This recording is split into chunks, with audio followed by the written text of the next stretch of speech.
ఆ ఒక్క విశ్వాసం నీ గుండెల్లో పెట్టుకొని, ఆ ఒక్క నమ్మకం నీ గుండెల్లో పెట్టుకొని నువ్వు బ్రతుకు తమ్ముడా. ఏనాటికైనా నా దేవుడు కదులుతాడు, నా దేవుడు నియమించిన సమయం ఇంకా రాలేదు, వచ్చేంత వరకు నేను బ్రతుకుతాను, ఓపికతో ఎదురు చూస్తాను. నా ప్రాణం ఆయనంతటా ఆయనే తీసుకున్న దాకా, నా ఊపిరి చివరి శ్వాస విడిచేంత వరకు నాకు నిరీక్షణ ఉంది.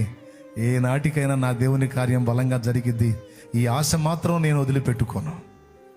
చెల్లి, ఈ ఆలోచన పోనీయొద్దమ్మా.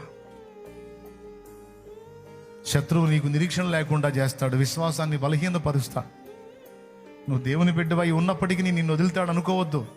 రకరకాల పరిస్థితులు నీకు ఎదురవుతున్నప్పుడు వాటిని చూపించి నీ మనసును కృంగజేసి, లేదు నీకు నిరీక్షణ, నీ పరిస్థితి మారదు, ఇట్లా చావటమే నువ్వు, ఇక ఉండే కొంది ఇంకా దారుణాలు చూడాలి, నిన్నెవరూ ప్రేమించరు, ఎవరు అర్థం చేసుకోరు, ఈ శ్రమలు ఎట్లా తట్టుకుంటావు, ఒక్కసారి కళ్ళు మూసుకొని 5 నిమిషాలు కళ్ళు మూసుకున్నావు అంటే నీ ప్రాణం పోయిద్ది, ఈ బాధ ఏది ఉండదు నీకు, ఒక 5 నిమిషాలు కళ్ళు మూసుకో అయిపోయిద్దని సాతాను దురాలోచన పుట్టించి నీ ఊపిరి నువ్వే తీసుకునేటట్టు చేసి రక్షణ పొంది నిత్య జీవానికి చేరాల్సిన నిన్ను నాశనమనే నరకాగ్నికి నెట్టడానికి ట్రై చేస్తాడమ్మా. ఎంతమందికి వినపడింది?